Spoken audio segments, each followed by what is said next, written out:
Welcome to an introduction to Fairytales and Oddities, bite-sized. Fairytales and Oddities is my new book, a collection of 10 interconnected short stories that play with language and style through comedy, mysterious history, and threatening magic. Each day I shall introduce a different story, say a few words, and read a short extract. I hope you enjoy.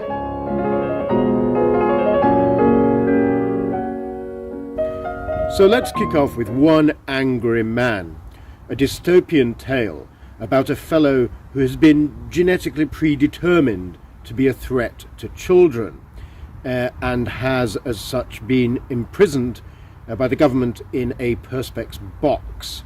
The Archbishop of Canterbury, who I felt it was about time somebody made a woman, is campaigning to have this man freed because he hasn't actually done anything wrong. Yet. The computers were bright red. The work surfaces were yellow, the walls were blue, and the landlines were green. Altogether, the third floor. On the second floor, the work surfaces were red, the phones were yellow, the walls were blue, and the computers were green. On the first and ground floors, the remaining permutations were expressed.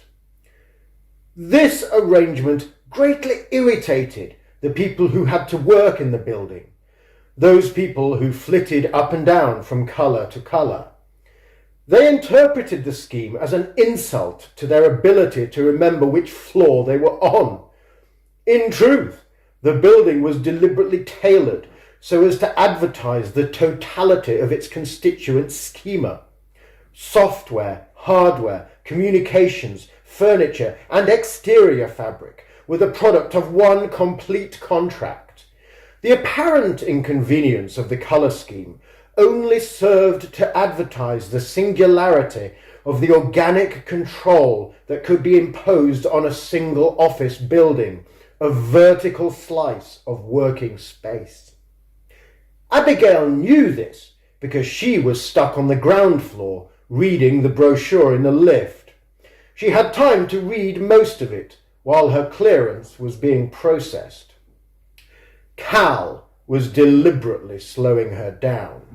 When the phone call from reception came through, she'd been backing up personnel files for the 5th time that day.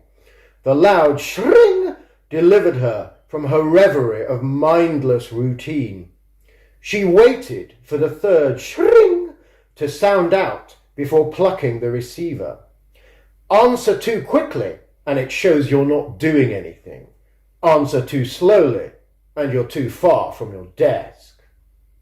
Alpha Subject Containment Services, how may I help you? Spare it. It's Mel and Aya downstairs, ground floor. We've got the Archbishop. The Archbishop of Canterbury? That's the one. Christ. Not yet. Just the Archbishop. She wants to feed the angry or something, apparently. Christ. Right. Reverend Bleeding Heart, right here in the lobby. What do I do? Cal looked at the angry. The angry waved. She hated that. Maybe she'd spray him later on, give him something to whimper about. His ceiling was festooned with a great many cylindrical nozzles, and she had a great many buttons to play with. The Archbishop can wait in a lift, she decided. Yes, she bloody well could.